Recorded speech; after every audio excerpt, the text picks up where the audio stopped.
A'udzubillahi minasyaitonirrajim. Bismillahirrahmanirrahim. Assalamualaikum warahmatullahi wabarakatuh. Bumi ini sangat luas, nikmat Tuhan banyak dan luas. Jangan sampai kehilangan kita satu nikmat, maka engkau berkata, aku telah kehilangan segalanya. Jangan sampai hanya satu nikmat kita hilang, maka kita menghilangkan, menganggap segalanya telah hilang. Roh tersesat dari jalannya, roh yang tidak dapat pulang ke tempat asalnya, kampung akhirat. Sesungguhnya roh itu adalah nyawa, dan ketika nyawa itu telah berpisah dengan jasad selepas menghadapi sakaratul maut, maka matilah jasad. Ketika roh itu dapat kembali semula kepada jasadnya, maka jasad itu akan gaib. Inilah yang diungkapkan oleh para ahli ma'rifat, bahwa burung terbang dengan sangkar-sangkarnya. Sebaliknya, ketika roh yang tidak dapat pulang semula kepada jasadnya, maka roh itu akan berkeliaran atau bergentayangan di muka bumi ini. Roh ini akan menanti perintah hukumannya daripada Allah Subhanahu wa ta'ala. Oleh karena itu, disebabkan kebijaksanaan dan kekuasaan Allah, maka roh ini akan diberi lagi suatu sifat untuknya dengan mengikuti kelakuan semasa hidupnya sebagai manusia dahulu. Jikalau dahulunya dia suka mengganggu orang lain, maka akan diganggu juga orang lain. Ketika dahulunya dia suka mengadu domba, maka Allah akan memasukkannya ke dalam sarung binatang. Sebagai contohnya adalah kambing. Kambing, jikalau dia berjumpa saja dengan kambing yang lainnya, maka pastilah dia akan berlawanan, menghantukan kepalanya, sehingga roh di dalam kambing itu akan meraung-raung kesakitan. Ini adalah jalan terakhir bagi umat manusia yang tidak mengetahui cara bagaimanakah hendak mengembalikan rohnya semula ke tempatnya, yaitu di dalam insan kamil itu sendiri. Sebagaimana firman Allah Ta'ala di dalam surah Al-A'raf ayat 25, Allah Subhanahu wa Ta'ala berfirman yang artinya, di bumi itu kamu hidup dan di bumi itu kamu mati, dan dari bumi itu pula kamu akan dibangkitkan. Secara tafsirnya, Allah Subhanahu wa Ta'ala berfirman, di sana, yakni di bumi kamu wahai Adam dan keturunanmu hidup, dan di sana pula kamu mati lalu dikuburkan, dan dari sana pula kamu akan dibangkitkan dari dalam kubur.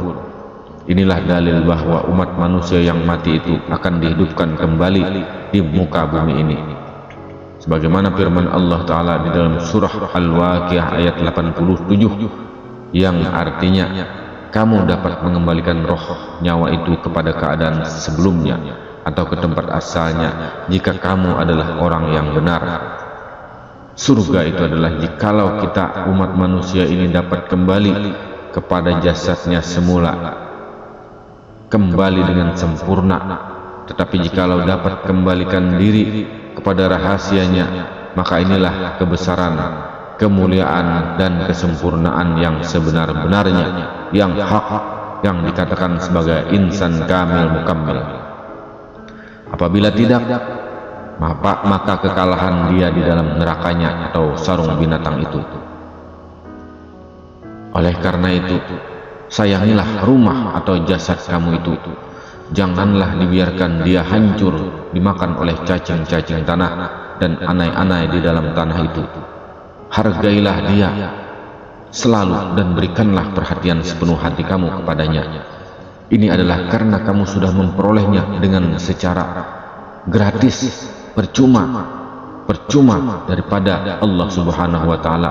Janganlah menjadi seperti kacang melupakan kulitnya. Janganlah sama sekali kamu meninggalkan rumah kita itu, jasad kita itu. Jagalah ia sebaik-baiknya. Lakukan perbuatan-perbuatan baik untuk menjaganya. Janganlah dibiarkan ia itu kotor dan hina. Maka pastikanlah ia senantiasa bersih dan suci, dan senantiasa tenang juga, bersenang-senang tinggal di dalamnya. Apakah yang akan terjadi jikalau rumah atau jasad kamu itu kotor daripada akibat kamu sendiri yang selalu meninggalkannya? Maka sudah tentulah ia akan dimakan oleh anai-anai dan dimasuki oleh jin dan setan, karena suka menyibukkan diri akan hal rumah orang lain. Sedangkan rumah atau jasad kamu sendiri pun ditinggalkan begitu saja, dan akibatnya rumah kita itu rusak dan juga binasa. Maka maukah kamu balik ke tempat asal kamu dengan tidak adanya rumah? Lalu di manakah kamu akan tinggal? Disebabkan itulah, maka jadikanlah diri kamu itu penduduk tetap di rumah jasad kamu itu sendiri.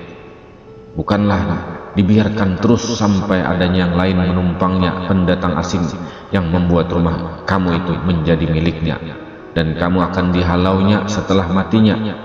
Paspor kamu kehilangan di dunia ini, sehingga terpaksalah kamu berkeliaran tanpa rumah. Itulah kebanyakan menjadi hantu yang berkeliaran, yang duduk di pohon-pohon besar untuk menumpang karena tidak adanya rumah, ataupun yang kekal di dalam sarung binatang selama-lamanya.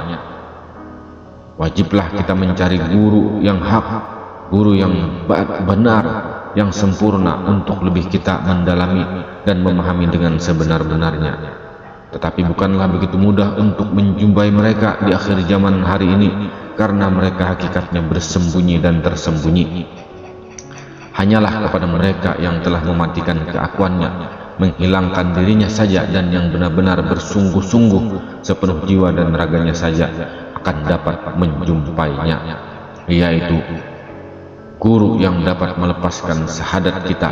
Karena kata guru kita, syahadah itu adalah jalan untuk melepaskan diri seseorang itu daripada bertarafkan hewan semasa hidupnya.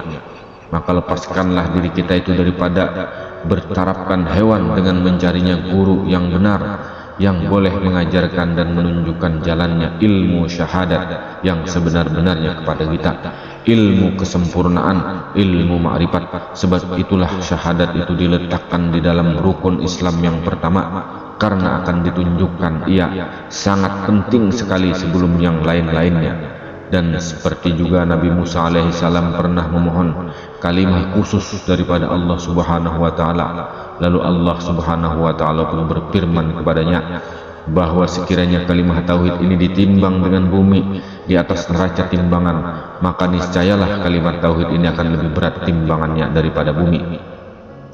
Karena itulah dengan kalimah tauhid ini boleh membuatkan seseorang muslim itu menjadi kafir, dan seseorang kafir itu dapat menjadi muslim yang sejati. Terbolak-balik, bisa saja seorang muslim menjadi kafir, kemudian si kafir pun bisa menjadi muslim dengan sempurna. Oleh karena itulah, barang siapa yang jahil, bodoh akan kalimat tauhid ini, maka segala amalan dan ibadahnya juga menjadi tidak sah, walaupun telah berpuluh-puluh tahun sekalipun mengerjakannya. Betapa pentingnya kalimat tauhid ini, maka janganlah kita sekali-kali anggap remeh dan dianggap mudah dengan begitu saja, karena ini bersangkutan dengan akidah dan iman kita. Sebab itulah Nabi SAW bersabda, barang siapa yang akhir perkataannya adalah kalimah la ilaha illallah, maka dia akan masuk surga. Man akhiri kalamillah la ilaha illallah dakhalal jannah. Maka sudahkah kamu benar-benar menjadi umat Islam yang sejati, ataupun hanyalah Islam sekedar di atas nama saja, karena keturunan, karena bangsa kita dan sebagainya? Pahamkanlah baik-baik hakikat ini sebelum kita benar-benar terlambat dan terlepaskannya, lalu kita akan menyesal dengan sebenar-benarnya penyesalan ketika kita sudah menghadapi sakaratul maut. Assalamualaikum warahmatullahi wabarakatuh.